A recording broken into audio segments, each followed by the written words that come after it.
Attention passengers, this is your conductor speaking. Once on board, please make your way over to one of our patented luxury Sleepy Time Cloud seats. These seats are a trademark of the Sleepy Time Express. Do not be alarmed. These seats will take the form of whatever the passenger believes to be the most comfortable. As a reminder, ticket checks are in operation at this station. Please have your tickets out and available for inspection. This ticket check will be relatively fast and painless. Thank you for your time and cooperation. With the ticket checks wrapped up, the train is about to leave the station. All personnel, please stand clear of the closing doors. And with that, we will begin our journey to Snoozeville. Miss Valeria Silvertongue is the resident host of the Sleepy Time Express and will accompany you on this journey. She is an excellent host and storyteller. So please, get comfortable and enjoy the ride. Good evening, patrons of the Sleepy Time Express.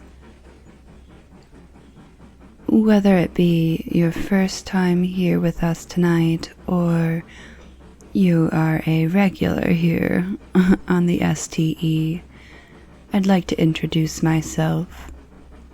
My name is Valeria Silvertongue, but you can call me Sil. I will be your host for the duration of the trip. Are we in need of a relaxing story time this evening? Good. I have just the story for you. It is my recommendation that you get yourself as comfortable as possible before story time begins.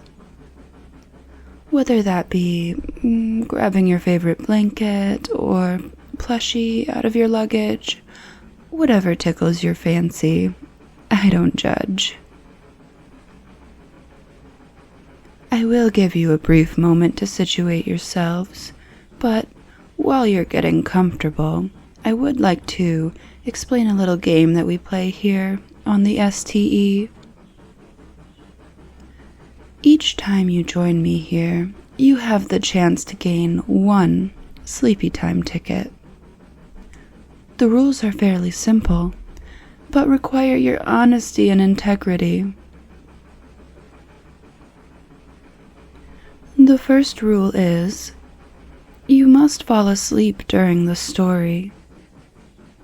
The second rule is that you must come back to the comments once you've woken up to tell me what sound effect I included in the story. I will only add one sound effect, so you must be vigilant. If you manage to do both, I will reward you with a ticket which you can save and cash in for raffles and giveaways in the future, so do keep track of your ticket count. So anyways, now that everyone is situated, let's get on to the story, shall we? The story that I'll be reading for you tonight is from a book called Grimm's Fairytales by the Brothers Grimm. And tonight the story will be The Frog King. Okay.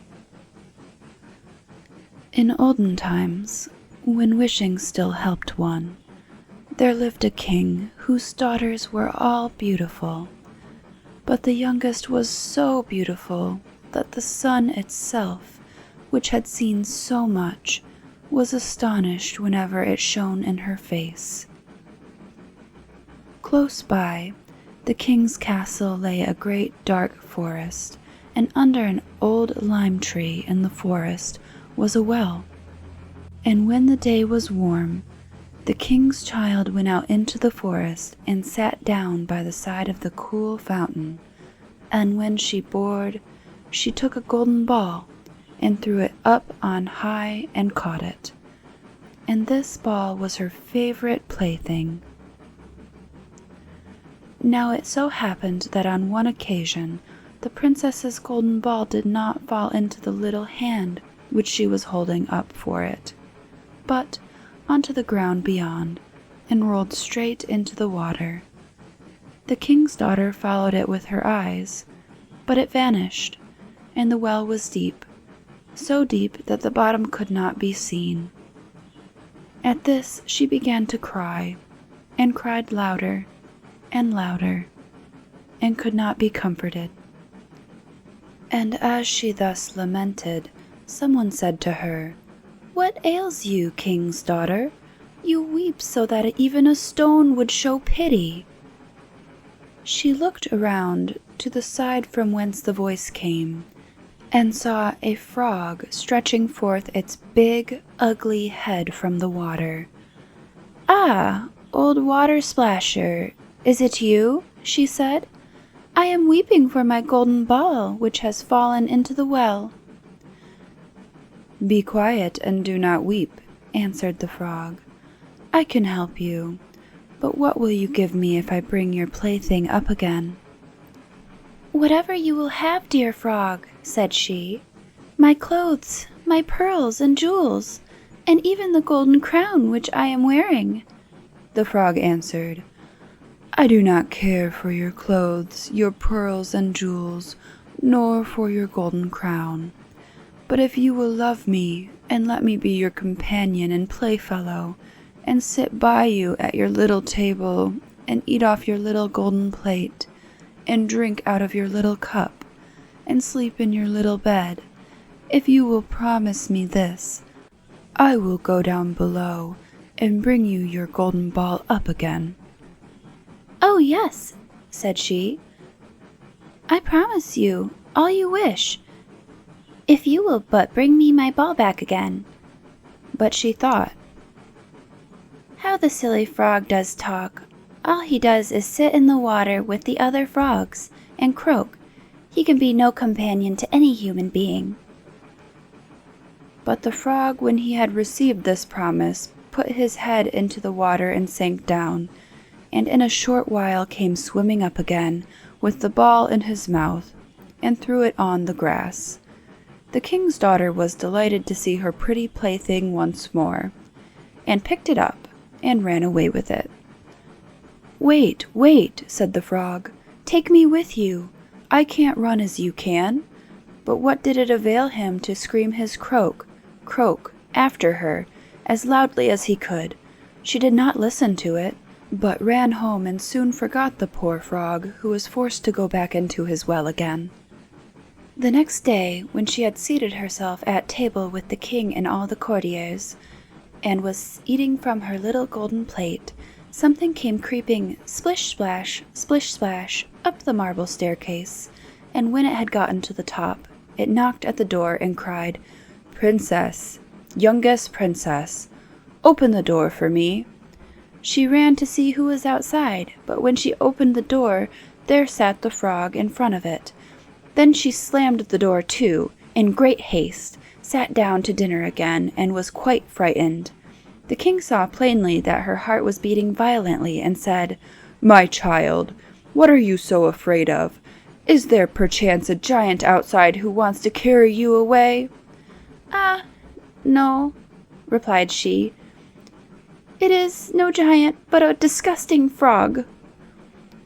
"What does a frog want with you?" Dear father, yesterday, as I was in the forest sitting by the well, playing, my golden ball fell into the water, and because I cried so, the frog brought it out again for me, and because he so insisted, I promised him he should be my companion, but I never thought he would be able to come out of his water, and now he is outside there, and wants to come into me." In the meantime, it knocked a second time, and cried, "Princess, youngest princess, open the door for me. Do you not know what you said to me yesterday by the cool waters of the well? Princess, youngest princess, open the door for me." Then said the king, "That which you have promised must you perform. Go and let him in." She went and opened the door, and the frog hopped in and followed her, step by step, to her chair. There he sat and cried, "Lift me up beside you." She delayed, until at last the king commanded her to do it. Once the frog was on the chair, he wanted to be on the table, and when he was on the table, he said, "Now push your little golden plate nearer to me so that we may eat together."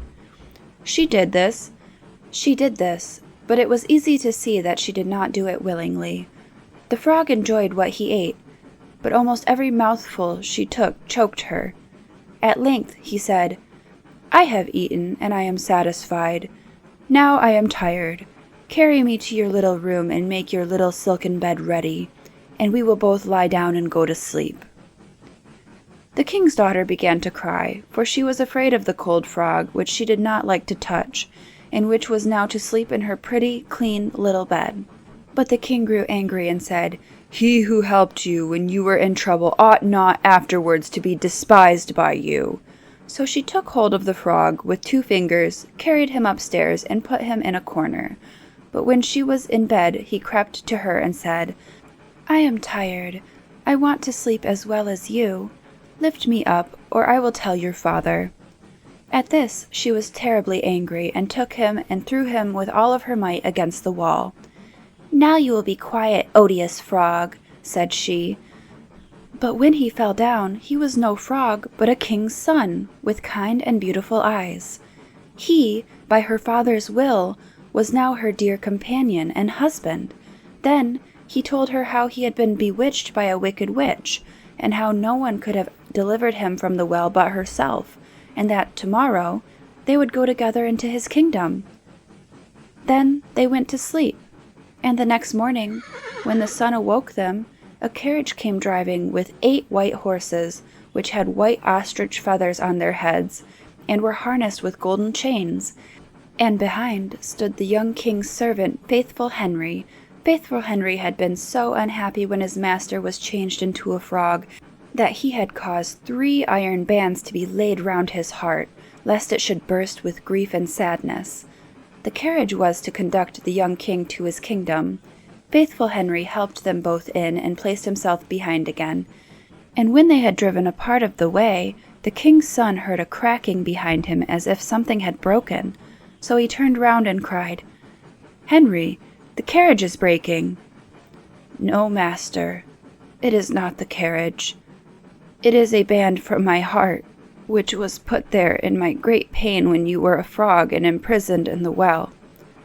Again and once again, while they were on their way, something cracked, and each time the king's son thought the carriage was breaking, but it was only the bands which were springing from the heart of Faithful Henry, because his master was set free and was happy. The train will be arriving in Snoozeville shortly.